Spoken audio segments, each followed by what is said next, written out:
ஒரு credit card எனக்கு எவ்வளவு பெரிய பிரச்சனை கொடுத்தது தெரியுங்களா? இந்த மாசத்துல வர்ற சம்பளத்தை நான் இந்த மாசமே செலவு பண்ணிடுவேன் நீங்க முடிவு பண்ணிட்டீங்கன்னா 30 வருஷம் ஆனாலும் நீங்க ஜீரோல இருந்து தான் வாழ்க்கையை ஆரம்பிக்கீங்கன்னு அர்த்தம். Danish Ahmed, College of Engineering, Tambaram, Chennai and Max Gold, Cash for Gold presents Behind Hoods Wealth and Prosperity Summit 2025. Powered by Manju Group's A2B Wedge Restaurant, venue partner Holidays Inn.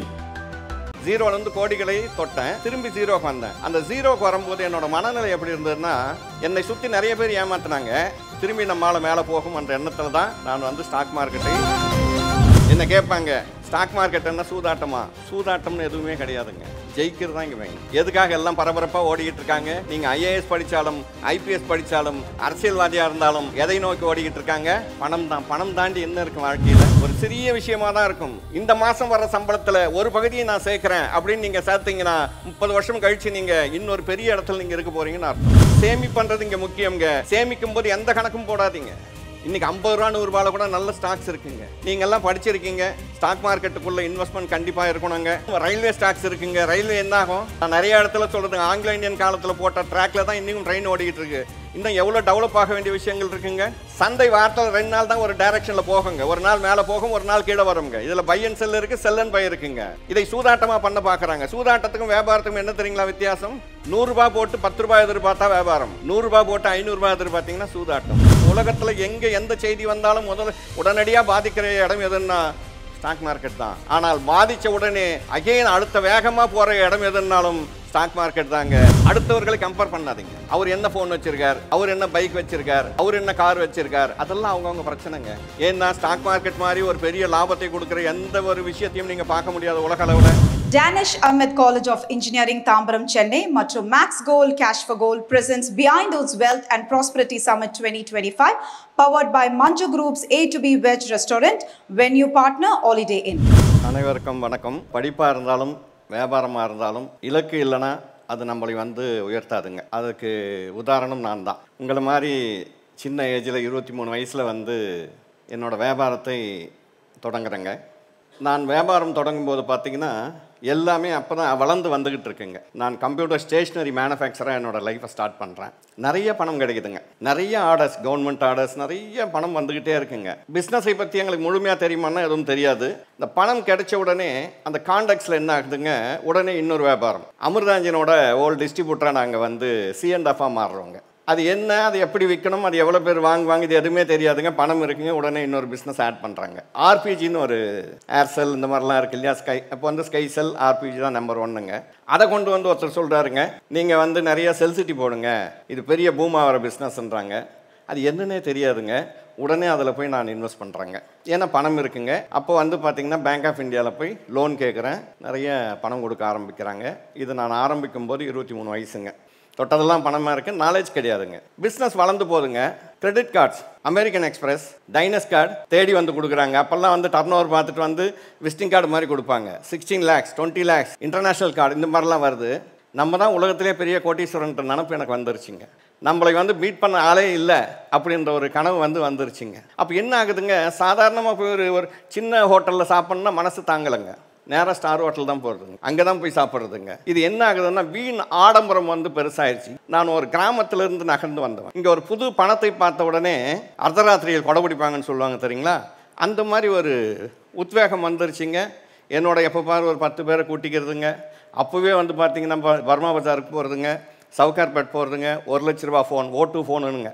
இப்போல்லாம் நம்ம use பண்ணுற ஃபோன்லாம் ஒன்றும் இல்லைங்க. நீங்கள் பார்த்தீங்கன்னா தெரியுங்க, அந்த செல்ஃபோன் வந்த புதுசில் காலையில் ஒரு மாடல் வரும், ஈவினிங் ஒரு மாடல் வரும். ஒரு ஃபோன் கூட பேசியிருக்க மாட்டோம். அன்றைக்கி காலையே பேச முடியாது. ஹலோ அண்ணா 18 ரூபா போயிடுவாங்க, ஹலோ அண்ணா 36 ரூபா போயிடுவாங்க. அந்த ஃபோன் யாரும் வச்சுக்கிட்டு மாட்டோம், சும்மா பெருமைக்கு தான் கையில் வச்சுக்கிட்டு இருப்பாங்க. எங்கள் எதிராளிக்கு யாருக்குமே ஃபோன் இருக்காது. நாங்கள் ரொம்ப பேசுறது கஸ்டமர் கேருக்கு தாங்க. ஏன்னா அங்கே தான் ஃப்ரீங்க, வேறு யாருக்கிட்டையும் நீங்கள் பேச முடியாதுங்க. ஃபோனில் யாருன்னா எங்களை பார்க்கணும், பேசணும்னா உடனே ஃபோனை காதில் வச்சோம்னா யாருக்கிட்ட பேச முடியும்? எதிராளிக்கிட்ட ஃபோன் இல்லை, கஸ்டமர் கேர் தான். பேஜரில் ஒரு லைன் வந்தால் அந்த பேஜர் 10,000 ரூபாய், 4 லைன் வந்தால் 30,000 ரூபாய். அதில் 1 லைன் வந்தாலும் படிக்கலாம், 4 லைன் வந்தாலும் படிக்கலாம். ஆனால் நான் 4 லைன் இருந்து போய் வாங்குறேன். ஒரு 7-8 வருஷத்தில் என்னோட இயலாமை நிறைய பேரை வேலைக்கு சேர்த்துருவேன். ஏன்னா அமிர்தாஞ்சன் ஒரு பக்கம் போயின்ட்டுருக்கு, கம்ப்யூட்டர் ஸ்டேஷனரி ஒரு பக்கம் போயிருக்கு. இப்படி தனித்தனியாக போகும்போது என்ன ஆகுதுன்னாங்க, நான் ஊர் சுற்ற ஆரம்பிச்சிட்டேங்க. என்னோட இயலாமையால் என்ன ஆகுதுன்னா என்னோட பேக்டோர் வழியாக எல்லாமே போயின்ட்டுருக்குங்க. ஆல்மோஸ்ட் எனக்கு தெரியாமல் நிறைய விஷயங்கள் போயின்னு இருக்கு. நம்ம தான் அடுத்த அம்பானி அப்படின்ற ஒரு கனவுல வந்து நான் மிதந்துக்கிட்டு இருக்கேங்க. ஏன்னா தொட்டா பணம்ங்க, லோன் கேட்டால் உடனே சாங்ஷனுங்க, இந்த மாதிரி ஒரு காலகட்டத்தில் போயின்னு இருக்குங்க. ஒரு 7-8 வருஷத்தில் பார்த்தீங்கன்னா ஒரு பெரிய உச்சத்தை தொட்டங்க கோடிகளில். அப்போ ஒரு பெரிய வீடு கட்டுறேன், நல்ல இடத்துல ஒரு சிட்டியில் வந்து ஒரு பெரிய வீடு கட்டுறாங்க.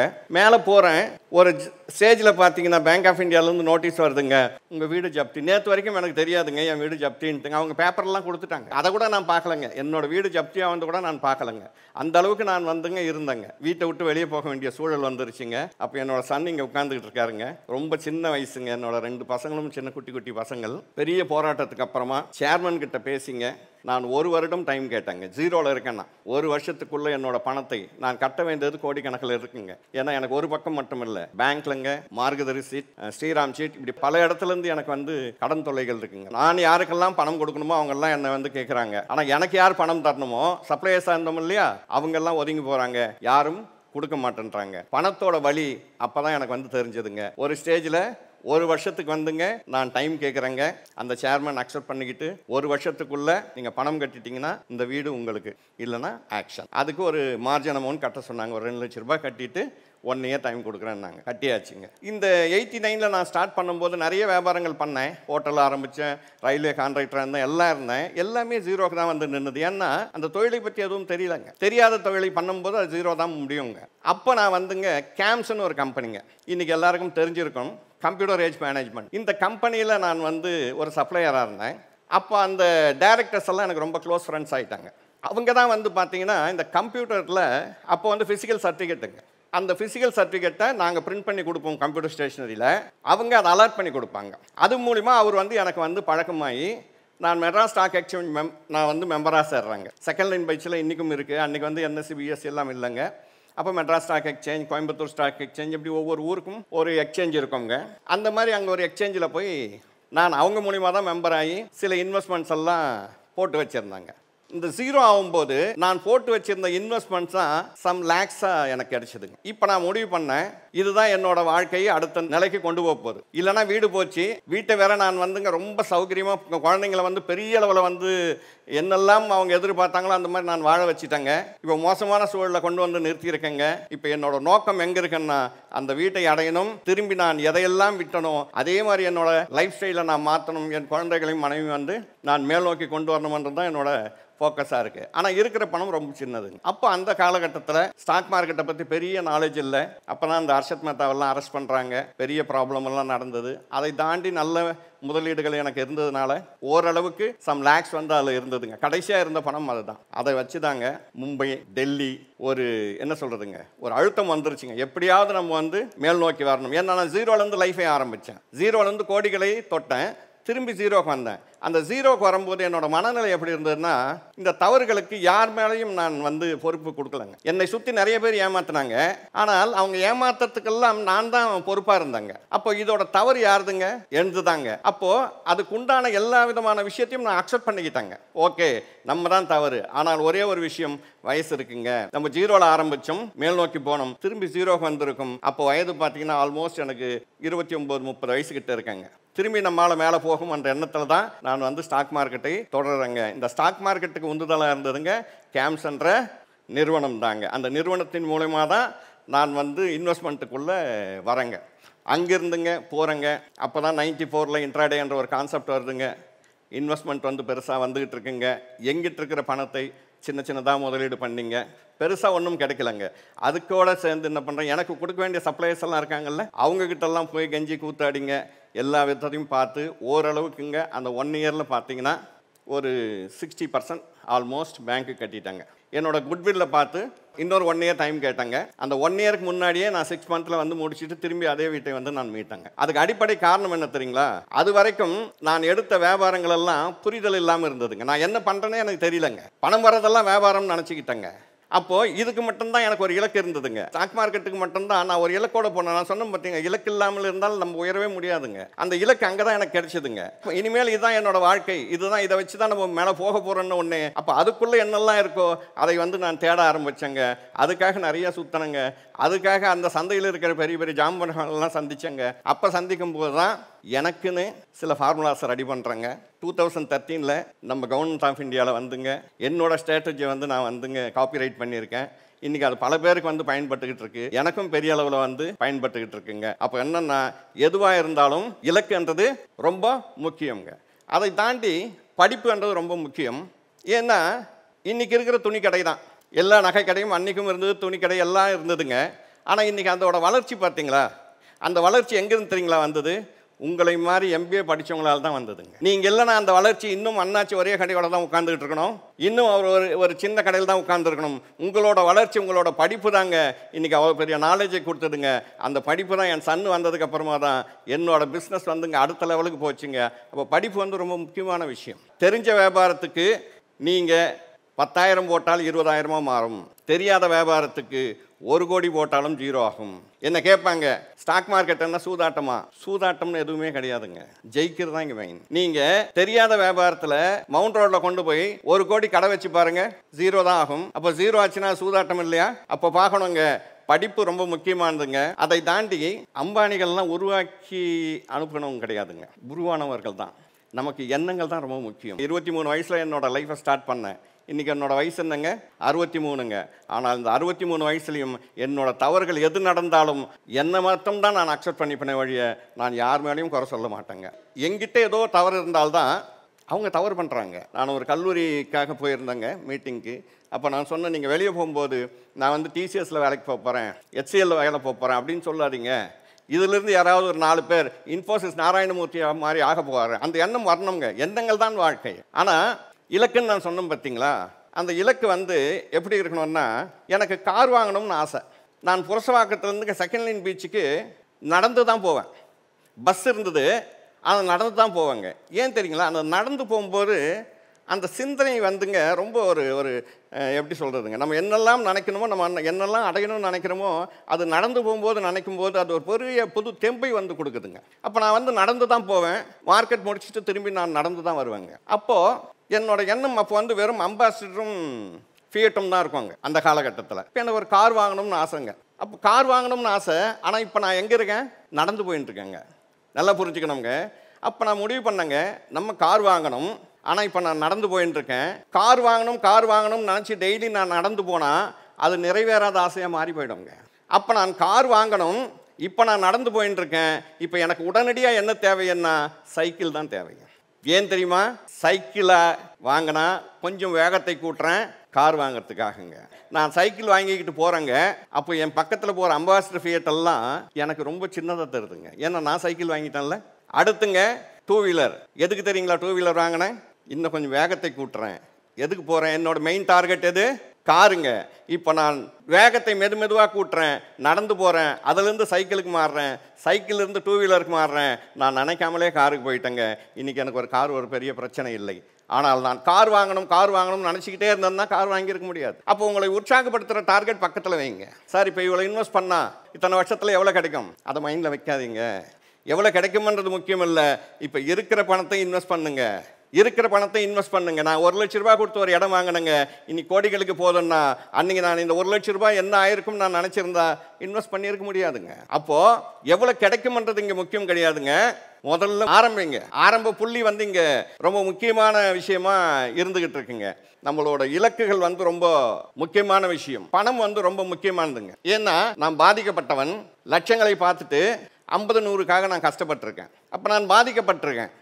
அப்போது அனுபவம்ன்றது என்னென்னா, இப்போ நான் என்னோட பாதிப்பை சொல்கிறேன்னா இதையெல்லாம் நீங்கள் ஒரு பாடமாக எடுத்துக்கணுங்க. இந்த வயசில் நான் தவறு பண்ணி எனக்கு ஒரு வாய்ப்பு இருந்ததுக்கு நான் அந்த தவறுலேருந்து வெளியே வந்துட்டேன். ஆனால் வாய்ப்பு இல்லைனா என்னோட வாழ்க்கை வேறு மாதிரி மாறி இருக்குங்க.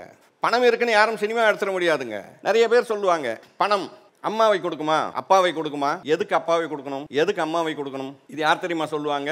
பணம் சம்பாதிக்க இயலாதவர்கள் சொல்லுவாங்க. பணத்தை தாண்டி மனுஷனுக்கு வேற எதனா வேலை இருக்குன்னு நினைக்கிறீங்களா? வேற எதனா வேலை இருக்கா? எதுக்காக இங்கே எல்லாம் உட்காந்துக்கிட்டு இருக்கும்? எதுக்காக எல்லாம் பரபரப்பாக ஓடிக்கிட்டு இருக்காங்க? நீங்கள் IAS படித்தாலும் IPS படித்தாலும் அரசியல்வாதியாக இருந்தாலும் எதை நோக்கி ஓடிக்கிட்டு இருக்காங்க? பணம் தான். பணம் தாண்டி என்ன இருக்குது வாழ்க்கையில்? ஆனால் இன்னைக்கு பணம் சம்பாதித்துக்கு உண்டான வாய்ப்புகள் நிறையா இருக்குங்க, எங்களுக்கு வாய்ப்புகள் கிடையாது. நீங்கள் நல்லா யோசிச்சு பாருங்கள். நாங்கள்லாம் பிஸ்னஸ்குள்ளே வரும்போது மூலதனம் தேவைப்பட்டதுங்க, பணம் தேவைப்பட்டது. என்ன தேவைப்பட்டதுங்க? பணம். ஆனால் இன்னைக்கு மூளை தான் தேவைப்படுது. நான் நிறைய இடத்துல சொல்லியிருக்கேங்க, இன்றைக்கி நீங்கள் வியாபாரம் பண்ணணும்னா அந்த வியாபாரத்துக்கு உண்டான 30% மட்டும் முதலீடு பண்ணுங்க, மீதி 70% அந்த வியாபாரத்துக்கு உண்டான டெக்னிக்கை இன்வெஸ்ட் பண்ணுங்கன்றாங்க. இன்றைக்கி டெக்னிக் தான் மெயின். நீங்கள் டெக்னிக்கை இன்வெஸ்ட் பண்ணாலே போதும். இன்றைக்கி சமூக வலைதளத்தில் இன்றைக்கி வில்லேஜில் இருக்கிறவங்களாம் நிறைய பேர் சம்பாரிச்சிக்கிட்டு இருக்காங்க, படிக்காதவர்கள்லாம் சம்பாரிச்சிக்கிட்டு இருக்காங்க. அப்படி இருக்கும்போது கண்டிப்பாக இவ்வளோ படிச்சிருக்கும் போது நம்ம எந்த ஸ்டேஜுக்கு போகலாம்னு நீங்கள் நல்லா யோசித்து பாருங்கள். அப்போ அதுக்கு என்ன தேவை, என்ன ஐடியா வேணுங்க. சரி ஓகேங்க, நான் படித்தேங்க, முடித்தேங்க, வந்த சம்பளத்தை வாங்கி போட்டுக்கிட்டு இப்படியே லைஃப் ஓட்டுறேன்னு சொன்னால் ஓகே போயின்னு இருக்கோங்க. ஆனால் நெக்ஸ்ட் ஸ்டேஜுக்கு போனோம்னா ஐடியாவை இன்வெஸ்ட் பண்ணணுங்க. ஒன்றும் இல்லைங்க, ஒரு சின்ன விஷயம். இந்த கூமாம்பட்டின்னு ஒரு வில்லேஜ், கரெக்டாக இல்லையா? அந்த ஒரு தனி மனுஷன் அந்த கிராமத்தோட பொருளாதாரத்தையே டெவலப் பண்ண பார்க்குறாரு. அது ஐடியா தானே, கரெக்டாக இல்லைங்களா? அது நடக்குதா நடக்கலையா செயல்மா அதெல்லாம் அப்பாற்பட்ட பிரச்சனைங்க. அந்த ஒரு தனி மனுஷன் வந்து அந்த கிராமத்தோட பொருளாதாரத்தையே இன்க்ரீஸ் பண்ண பார்க்குறாருன்னா அதுதான் ஐடியான்னு சொல்கிறதுங்க. ஐடியாவே இன்வெஸ்ட் பண்ணணுங்க. இன்றைக்கி இருக்கிற வாய்ப்புகள் நிறையா இருக்குங்க.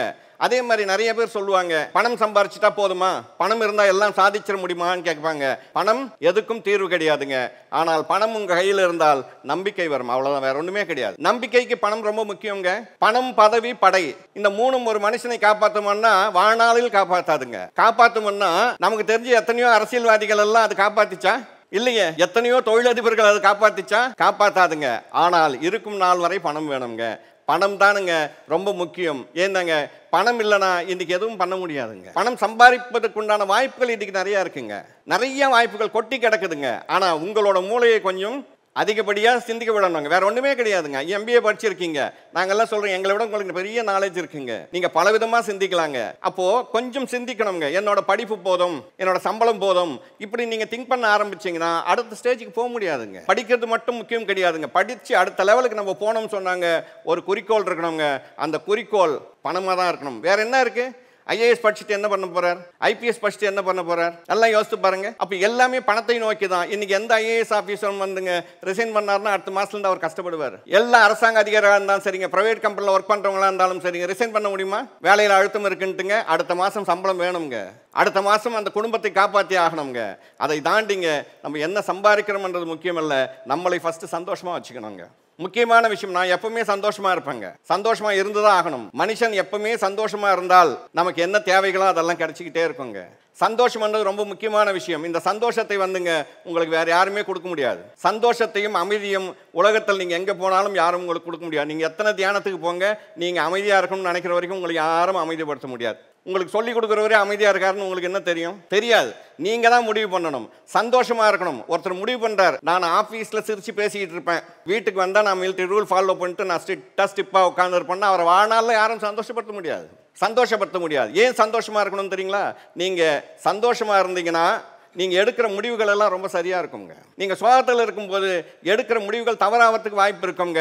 அப்போ சந்தோஷத்தை உருவாக்குறது யாரு? நம்ம தாங்க. அந்த சந்தோஷம் எங்கே உருவாகும் தெரியுங்களா? நீங்கள் வாங்குகிற பணத்தை கரெக்டாக சேமித்து உங்கள் கையில் எப்போவுமே ஒரு பண நடமாட்டம் இருந்துக்கிட்டே இருந்தால் உங்களுக்கு அந்த சந்தோஷம் தானாக வருங்க.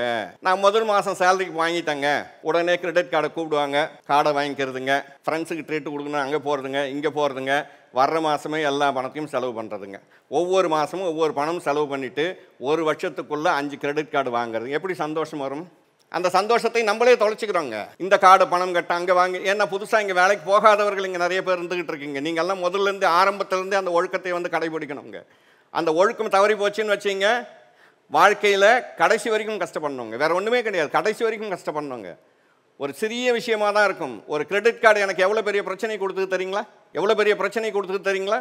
அப்போ என்னன்னாங்க, நீங்கள் முதல் ஆஃபீஸ்க்குள்ளே போகும்போதே நம்மளோட குடும்ப சூழல் என்ன, நம்ம எதுக்காக இந்த நம்ம வேலைக்கு வந்திருக்கோம், இல்லை எதுக்காக இந்த வியாபாரம் பண்ணுறோம், அந்த குடும்ப சூழல் ஞாபகம் வரணுங்க. நீங்கள் சந்தோஷமாக இருக்கணுங்க. நீங்கள் சம்பாரிச்சதால உங்கள் அம்மா அப்பா சந்தோஷமாக இருக்கணும். இதுதான் உங்களோட முதல் டார்கெட். மற்றதெல்லாம் அப்புறங்க, பணமெல்லாம் தானாக வருங்க. முதல் நான் சம்பாதிக்கிறேன், நான் சந்தோஷமாக இருக்கேன், என்னை சுற்றி இருக்கிறவங்கள நான் சந்தோஷமாக வச்சுக்கணும். இதுதான் உங்களோட மெயின் டார்கெட்டாக இருக்கணுங்க. ஏன்னா எல்லாமே இளம் வயசாக இருக்கிறீங்க. ஏன்னா இன்றைக்கி இருக்கிற சூழ்நிலையில் நம்ம பெரிய கார்ப்பரேட் உலகத்தில் மாட்டிக்கிட்டு இருக்கோம். சம்பளம் வாங்கிட்டு வெளியே வரும்போதே அந்த சம்பளத்தை எப்படியெல்லாம் பிரித்து எடுத்துக்கிட்டு போகலாம் தயாராக காத்துக்கிட்டு இருப்பாங்க. நீங்கள் போய் சிக்கிட்டீங்க, அதுக்கப்புறம் நீங்கள் வர முடியாது. இந்த மாதத்தில் வர்ற சம்பளத்தை நான் இந்த மாதமே செலவு பண்ணிடுவேன் நீங்கள் முடிவு பண்ணிட்டீங்கன்னா 30 வருஷம் ஆனாலும் நீங்கள் ஜீரோலேருந்து தான் வாழ்க்கையை ஆரம்பிக்கிங்கன்னு அர்த்தம். இந்த மாதம் வர சம்பளத்தில் ஒரு பகுதியை நான் சேர்க்குறேன் அப்படின்னு நீங்கள் சேர்த்தீங்கன்னா 30 வருஷம் கழிச்சு நீங்கள் இன்னொரு பெரிய இடத்துல நீங்கள் இருக்க போகிறீங்கன்னு அர்த்தம். அப்போ நீங்கள் 30 வருஷம் கழிச்சும் ஜீரோவில் இருக்க போகிறீங்களா இல்லை அடுத்தபடிக்கு நீங்கள் போக போகிறீங்களான்றது ரொம்ப முக்கியமான விஷயம்ங்க. சேமிப்புன்றது இங்கே முக்கியங்க. சேமிக்கும் போது எந்த கணக்கும் போடாதீங்க, எந்த கணக்கும் வேணாம். இன்னும் 20 வருஷம் கழிச்சு என்ன கிடைக்கும், 20 இதெல்லாம் வேண்டாங்க. முதல் சேமிக்கிற பழக்கத்தை நம்ம முதல் உருவாக்கணுங்க. அதுதான் இங்கே முக்கியமான ஒரு விஷயமா இருக்குங்க. அதே மாதிரி பார்த்தீங்கன்னாங்க, எக்காரணத்தை முன்னிட்டோங்க நீங்கள் வேலைக்கு போவீங்க, அடுத்தவர்களை கம்பேர் பண்ணாதீங்க. அவர் என்ன ஃபோன் வச்சிருக்கார், அவர் என்ன பைக் வச்சிருக்கார், அவர் என்ன கார் வச்சிருக்கார், அதெல்லாம் அவங்கவுங்க பிரச்சனைங்க. நல்லா புரிஞ்சுக்கணுங்க. இதெல்லாம் அவங்களோட பிரச்சனை. உங்களுக்கு என்ன தேவை, உங்களுக்கு என்ன தேவையோ அது மட்டும்தான் உங்கள் கையில் இருக்கணும். ஏன்னா நான் தேவையில்லாத எல்லாம் வாங்குறதுனால என்னாச்சுன்னா ஒரு கட்டத்தில் தேவையான அத்தனையும் வெளியே போயிடுச்சுங்க. ஒரு காலத்தில் என்ன தெரியுங்களா பண்ணேன், கடைசியாக இந்த 500 ரூபாய்க்கு 2 ஃபோன் கொடுத்தாங்க தெரியுமா, அந்த ஃபோன் இதுதான் என்னோட ஃபைனல் முடிவு பண்ணிட்டாங்க. இதை தாண்டக்கூடாது, ஏன்னா அந்த அளவுக்கு போயிடுச்சுங்க. அப்போ அந்த ஃபோன் தான் எனக்கு கடைசி வரைக்கும், இதுதான் இனிமேல் வேண்டாம், எல்லாத்தையும் பார்த்தாச்சு. அப்போ பாருங்க, அந்த உயரத்துலேருந்து திரும்பி நான் எங்கே 500 ரூபா ஃபோனுக்கு நின்றுட்டேங்க. அப்போ தேவையில்லாத பொருட்களை அன்னைக்கு வாங்கினதுனால இன்னைக்கு எல்லாரும் கையில் வச்சுக்கணும். நான் வேடிக்கை தான் பார்த்தேங்க. நல்லா புரிஞ்சுக்கணுங்க. அப்போது தேவை எது தேவையில்லைன்றது நீங்கள் முதல் பிரிக்கணுங்க. அது பிரிக்காமல் வாழ்க்கை உயராதுங்க. ஏன்னா இன்றைக்கி எல்லாமே எல்லா இடத்துலையுமே பார்த்தீங்கன்னா கண்டிப்பாக ஒரு ஆசை வருங்க. அவர் இந்த ஹோட்டல் போகிறார், அவர் இந்த ஃபோன் வச்சுருக்கார், இதெல்லாம் அடிப்படைங்க. மற்ற விஷயங்கள்லாம் இன்றைக்கி இன்வெஸ்ட்மெண்ட்டுக்கு ஏகப்பட்ட வாய்ப்புகள் இருக்குங்க. இன்றைக்கி 50 ரூபா 100 ரூபாயில் கூட நல்ல ஸ்டாக்ஸ் இருக்குங்க. நீங்கள்லாம் படிச்சிருக்கீங்க, ஸ்டாக் மார்க்கெட்டுக்குள்ளே இன்வெஸ்ட்மெண்ட் கண்டிப்பாக இருக்கணுங்க. ஏன்னா ஸ்டாக் மார்க்கெட் மாதிரி ஒரு பெரிய லாபத்தை கொடுக்குற எந்த ஒரு விஷயத்தையும் நீங்கள் பார்க்க முடியாது உலக அளவில். ஒரு உலகத்தோட பொருளாதாரத்தை, ஒரு நாட்டோட பொருளாதாரத்தை நிர்ணயிக்கிறதே ஸ்டாக் மார்க்கெட் தாங்க. அப்போ ஸ்டாக் மார்க்கெட்டில் நல்ல ப்ரமோட்டர்ஸ், நல்ல ஸ்டாக்ஸ் முக்கியமான விஷயம். அவங்க ரியல் பிஸ்னஸில் இருக்கணுங்க, ரியல் பிஸ்னஸில் இருக்காங்க. இப்போ சொன்னோம் இல்லையா, டிசிஎஸ் இருக்குது, டாட்டா இருக்குது, நம்ம திரும்புகிற பக்கமெல்லாம் அவங்க தெரியணுங்க. அவங்க ரியல் பிஸ்னஸில் இருக்காங்கன்னு வச்சுங்க. எங்கே ஓடி எஸ்பிஐ எங்கன்னா ஓடி போயிட முடியுமா, எங்கன்னா போயிட முடியுமா, வாய்ப்பு இருக்கா? ரயில்வே ஸ்டாக்ஸ் இருக்குங்க. ரயில்வே என்ன ஆகும், நான் நிறைய இடத்துல சொல்கிறதுங்க, ஆங்கிலோ இந்தியன் காலத்தில் போட்ட ட்ராக்ல தான் இன்னும் ட்ரெயின் ஓடிக்கிட்டு இருக்கு. இன்னும் எவ்வளோ டெவலப் ஆக வேண்டிய விஷயங்கள் இருக்குங்க. கரெக்டாக இல்லைங்களா? அப்போது இதெல்லாம் வளர வளர ரயில்வே எங்கே போயிட போகுது. அப்போ சேஃபான இடத்துல நம்ம இன்வெஸ்ட் பண்ணும்போது என்ன ஆகும்னா அந்த வளர்ச்சி நமக்கு பெரிய அளவில் பணம் கொடுக்கும். அதே மாதிரிங்க இன்ட்ராடே ட்ரேட் ரிஸ்க். ஏன் ரிஸ்க்கு? எல்லாராலையும் பண்ண முடியுமான்னா பண்ண முடியாதுங்க. ஏன்னா இன்ட்ராடே ட்ரேடுக்குள்ளே வரும்போது வியாபாரமாக நினச்சி தான் உள்ளே வராங்க. வந்ததுக்கப்புறம் எதுவும் அடிக்ட் ஆயிடுவாங்க. அந்த அடிக்ஷன் என்ன ஆகுது, எந்த ஒரு விஷயத்துக்கும் நீங்கள் அடிக்ட் ஆகிட்டிங்கன்னா அந்த இடத்துலேருந்து எந்த சந்தோஷத்தையும் நீங்கள் அனுபவிக்க முடியாதுங்க. இங்கே இன்ட்ராடே ட்ரேடரோட மெயின் ப்ராப்ளம் என்னென்னா 20 நாளும் நான் ட்ரேட் பண்ணணும். சந்தை வாரத்தில் 2 நாள் தான் ஒரு டைரக்ஷனில் போகுங்க. ஒரு நாள் மேலே போகும், ஒரு நாள் கீழே வருங்க. இதில் பை அண்ட் செல் இருக்குது, செல் அண்ட் பை இருக்குங்க. ஆனால் இங்கே என்ன பிரச்சனை என்னங்க, எனக்கு 20 நாளும் பணம் வேணும். அப்போ 2 நாளைக்கு சந்தை உங்களுக்கு பணம் கொடுக்குதுங்க. 3 நாள் மார்க்கெட் நேரம் ஆகுது பாருங்க, வந்த பணம் 10,000னா போன பணம் 30,000ங்க. அப்போ அதுக்கு ஸ்ட்ராங் மைண்ட் வேணும். என்ன வேணும்? ஆப்பர்ச்சுனிட்டி இருந்தால் தான் ட்ரேட் பண்ணுவேன். எல்லாமே வியாபாரம் தாங்க. ஆப்பர்ச்சுனிட்டி இருந்தால் தான் ட்ரேட் பண்ணுவேன், இல்லைனா ட்ரேட் பண்ணுவேன். அந்த ஸ்ட்ராங் மைண்ட் எத்தனை பேருக்கு இருக்குன்னா 100க்கு 90 பேருக்கு இல்லைங்க. அதனால தான் அந்த லிஸ்ட் என்ன சொல்றதுன்னா 100க்கு 90 பேர் லாஸ்ல இருக்காங்க. இதை சூதாட்டமாக பண்ண பார்க்குறாங்க. சூதாட்டத்துக்கும் வியாபாரத்துக்கும் என்ன தெரியுங்களா வித்தியாசம்? 100 ரூபாய் போட்டு 10 ரூபாய் எதிர்பார்த்தா வியாபாரம், 100 ரூபாய் போட்டு 500 ரூபாய் எதிர்பார்த்தீங்கன்னா சூதாட்டம். அப்போ இங்கே எதிர்பார்ப்பு தான் அதிகமாக இருக்குது. எந்த ஒரு வியாபாரத்துக்குள்ளே நீங்கள் போகும்போதும் வியாபாரத்தை ஆரம்பிங்க, லாபம் பண்ணுறது எப்படின்னு முதல்ல கற்றுக்குங்க. அப்புறம் லாபத்தை அதிகப்படுத்துறது எப்படின்னு கற்றுக்குங்க. எடுத்த உடனே லாபத்தை அதிகப்படுத்தணும்ன்ற எண்ணத்தோடு தான் இங்கே எல்லாருமே ஸ்டாக் மார்க்கெட்டாக இருந்தாலும் சரி, இன்ட்ராடேவாக இருந்தாலும் சரிங்க, மியூச்சுவல் ஃபண்டாக இருந்தாலும் சரிங்க, எல்லாமே லாபத்தை அதிகப்படுத்துகிற நோக்கத்தோடு நீங்கள் வரும்போது வியாபாரமே என்னன்னு தெரியாதப்போ அது எப்படிங்க லாபத்தை கொடுக்கும்? கொடுக்க வாய்ப்பு இருக்கா? கொடுக்கறதுக்கு கண்டிப்பாக வாய்ப்பு இல்லைங்க. முதல் வியாபாரம்னா என்னன்னு புரிஞ்சுப்போங்க. வியாபாரத்தோட தன்மையை புரிஞ்சுப்போம். ஒவ்வொரு வியாபாரத்துக்கும் ஒவ்வொரு தன்மை இருக்குங்க. கடலோட தன்மையை புரிஞ்சாதான் நீங்கள் பீச் ஓரம் வாக்கிங் போகலாமா வேண்டாமான்னு முடிவு பண்ணணும். கடலுக்கு அமைதியாக இருக்கும் வாய்ப்பு இருக்கு, அதோட உரிமை. பெருசாக அலை வரலாம், சுனாமி கூட வரலாம். நம்ம நடக்கும்போது சுனாமி வருமா, போகாதீங்க, அந்த பக்கம் போகாதீங்க, அவ்வளோதான் பண்ண முடியுங்க. அப்போ ஒவ்வொரு வியாபாரத்துக்கும் ஸ்டாக் மார்க்கெட்டுன்னா அப் அண்ட் டவுன்ஸ் நீங்கள் அக்செப்ட் பண்ணி தான் ஆகணும். உலகத்தில் எங்கே எந்த செய்தி வந்தாலும் உடனடியாக பாதிக்கிற இடம் எதுன்னா ஸ்டாக் மார்க்கெட் தான். ஆனால் பாதித்த உடனே அகைன் அடுத்த வேகமாக போகிற இடம் எதுனாலும் ஸ்டாக் மார்க்கெட் தாங்க. அப்போது யாரால் இன்வெஸ்ட் பண்ண முடியும், யாரால் ட்ரேட் பண்ண முடியும், இதெல்லாம் நீங்கள் தான் பிரிச்சுக்கணும். இப்போ இந்த மாதிரி ஜாபுக்குள்ளே இருக்கிற யாருமே ட்ரேட் பண்ணக்கூடாது. ஏன்னா இதெல்லாம் உங்களுக்கு வருங்க. ஏன்னா இன்றைக்கி ஆப் உங்களுக்கு ஈஸி ஆயிடுச்சுங்க. போன உடனே நீங்கள் போய் ஆப் ஓப்பன் பண்ணுவீங்க, எல்லாம் பண்ணுவீங்க. அப்போ என்ன ஆகும்னாங்க, ஏதோ ஒரு ஆப்பில் போயிட்டுங்க, பக்கத்தில் யாராவது ஒருத்தர் இன்ட்ராடே பண்ணிக்கிட்டு இருப்பாருங்க, நீங்களும் போய் ஓகே இன்றைக்கி இதில் போட்டால் நமக்கு 1000 ரூபாய் வந்துடும் அப்படின்னு நீங்களும் போய் போடுவீங்க. ஏன்னா உங்களுக்கு வியாபாரத்தோட புரிதல் கிடையாது, வியாபாரம் பண்ணால் என்னன்னு தெரியாது. அப்போ என்ன ஆகும்னா அங்கே சம்பளம் வாங்குறீங்க பார்த்தீங்களா, அந்த பணம் இதில் போயிடுவாங்க. அங்கே வாங்குற சம்பளம் எங்கே போயிடுவாங்க, இங்கே போயிடும். இங்கே போன உடனே என்ன தெரியுங்களா பண்ணுவாங்க, வீட்டுக்கு கொடுக்கறதுக்கு வேறு இடத்துல ஒரு கடன் வாங்குவீங்க. இதுதான் ப்ரெஷர். இந்த பிரச்சனையை ஆரம்பத்தில் எடுத்துடாதீங்க. இங்கேயே கூட இன்ட்ராடே ட்ரேடர் இருக்கலாம். ஏன்னா இன்றைக்கி ஸ்கூல் பசங்கள்லாம் ட்ரேட் பண்ணிகிட்டு இருக்காங்க. தயவு செஞ்சு சொல்கிறேங்க, எந்த நோக்கத்தோடு நீங்கள் படிப்புக்குள்ளே வந்தீங்களோ அந்த நோக்கத்தை முதல் ஃபுல்ஃபில் பண்ணுங்க. உங்ககிட்ட இருக்கிற பணத்தில் கொஞ்சம் கொஞ்சமாக முதலீடு பண்ணுங்க. அந்த முதலீடு பெருசாகட்டங்க. எடுத்த உடனே பெரிய லாபத்தை எதிர்பார்க்காதீங்க. முதல் சேமிப்பை ஆரம்பிங்க. அதில் சிறுக சிறுக லாபம் வரும். அந்த சிறுக சிறுக லாபம் எப்படி வருதுன்றதை புரிஞ்சுக்கிட்டு அதுக்கப்புறமா நெக்ஸ்ட் ஸ்டேஜ் நீங்கள் போகும்போது மட்டும்தாங்க நீங்கள் அடுத்த லெவலுக்கு வந்து நீங்கள் போக முடியும். நான் சொன்ன மாதிரிங்க, உங்களோட மெயின் டார்கெட் எதுவாக இருந்தாலும் ஆள் மனசில் பதிய வைங்க. அதாவதுங்க, மிருகங்களுக்கும் மனுஷனுக்கும் இருக்கிற ஒரே ஒரு வித்தியாசம் என்ன தெரியுங்களா, ஆசைப்படுறது தாங்க. எல்லா பறவைகளும் ஒரே மாதிரி தானே கூடு கட்டுது. எல்லா விலங்குகளும் ஒரே மாதிரி தானே கொக்கை ஃபார்ம் பண்ணுதுங்க. எந்த விலங்காவது தனியாக ஒரு ஏசி போட்டுக்குமா? வாய்ப்பு இருக்கா? ஆனால் மனுஷன் தான் ஒவ்வொரு வீட்டுக்கும் எலிவேஷன் ஃபிக்ஸ் பண்ணுறோங்க. இது ஆசை தானே. அப்போ மனுஷன், அதனால தான் நமக்கு அந்த 6வது அறிவுங்க, வேறு எதுவுமே கிடையாதுங்க. அப்போ நமக்கு வந்துங்க ஆசைப்படுறதுன்றது 6வது அறிவோட வேலைங்க. அந்த ஆசை வந்துங்க நிறைவேறும் ஆசையாக இருக்கணுங்க. நிறைவேறும் ஆசையாக இருக்கணும்னா தான் நம்ம ஊர்லேயே சொல்லுவாங்க, நிறைவேறும் ஆசை நிறைவேறாத ஆசை 2 இருக்குல்ல. அப்போ நிறைவேறும் ஆசை என்ன, உங்களை உற்சாகப்படுத்துகிற டார்கெட் பக்கத்தில் வைங்க. நடந்து போகும்போது சைக்கிளுக்கு ஆசைப்படுங்க, சைக்கிளில் போகும்போது 2 வீலருக்கு ஆசைப்படுங்க. உங்களோட மெயின் டார்கெட் காராக வைங்க. நீங்கள் காரை போய் அடைஞ்சிருவீங்க. நீங்கள் எத்தனை 1000 கோடிகள் சம்பாதிக்க போகிறீங்கன்றது இங்கே முக்கியம் கிடையாதுங்க. தொடர்ந்து 1000 ரூபாய் சம்பாதிக்கிறது எப்படின்றதை கற்றுக்குங்க. இந்த 1000 ரூபாய் எதுக்கு தெரியுங்களா, நீங்கள் ஏதோ ஒரு மெயின் டார்கெட் வச்சுருக்கீங்க பாருங்கள், அதை நோக்கி போகிறீங்கன்னு அர்த்தங்க. அதை நோக்கி போகிறீங்க. திரும்பி சொல்கிறேங்க, தெரிஞ்ச வியாபாரத்தில் நீங்கள் 10,000 போட்டால் 20,000 மாறும். தெரியாத வியாபாரத்தில் 1 கோடி போட்டாலும் 0 ஆகுங்க. எல்லாருமே படிச்சிருக்கீங்க, நிறைய ஐடியாவை இன்வெஸ்ட் பண்ணுங்க. நீங்கள் உங்களுக்கு சொல்லித்தர வேண்டிய அளவுக்கு இன்றைக்கி பெரிய அளவில் இல்லைங்க. உங்களுக்கே எல்லா விஷயம் தெரியுங்க. பட் ஆனால் அதுக்கு முன்னாடி நம்ம குடும்ப சூழல் ஞாபகத்துக்கு வந்துக்கிட்டே இருக்கணுங்க. நம்ம என்ன பண்ணுறோம், நம்மளை சுற்றி நம்மளை சந்தோஷமாக வச்சுக்கணுங்க. நம்மளால் யாருக்கும் பிரச்சனையும் வரக்கூடாது, நமக்கும் பிரச்சனையும் வரக்கூடாது. உங்களுக்கு ஒரு பிரச்சனை வருதுன்னா அது உங்களால் மட்டும்தான் வருங்க, வேறு யாராலையும் வரத்துக்கு வாய்ப்பு, ஃபினான்ஷியலாக சொல்கிறாங்க. அதனால் வந்துங்க போன உடனே கார்டு வாங்குறது, அது வாங்குறது, ஆடம்பரம், இதெல்லாம் எதுவுமே தேவையில்லைங்க. வாழ்க்கை ரொம்ப சிம்பிளாக ஜாலியாக, ஏன்னா பணம் சம்பாதிக்கிறதே சந்தோஷமாக இருக்கிறதுக்காக தான். அந்த சந்தோஷம் போகக்கூடாதுங்க.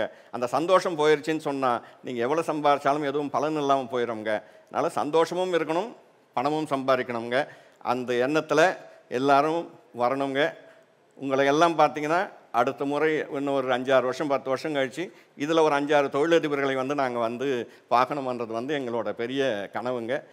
ரொம்ப நன்றிங்க இந்த வாய்ப்பை கொடுத்த Behind Woods Wealth and Prosperity Summit 2025, title sponsor Danish Ahmed College of Engineering Tambaram, Chennai, a school of intellectual powerhouse. Max Gold Cash for Gold, Ungal Thanga Nagai விற்று உடனடியாக பணம் பெற Max Gold call 044-4545-4545. Powered by Manju Group, iSpot Intelligent Plots at Kovai South IT Corridor starting from 9.9 lakhs. Adayar Ananda Bhavan Sweets and Snacks மற்றும் A2B Veg Restaurant. உங்கள் பசியார எங்கள் ருசி பேசும். Venue partner Holiday Inn. Danish Ahmed College of Engineering Tambaram Chennai and Max Gold Cash for Gold presents Behind Woods Wealth and Prosperity Summit 2025. Powered by Manju Group's A2B Veg Restaurant. Venue partner Holiday Inn.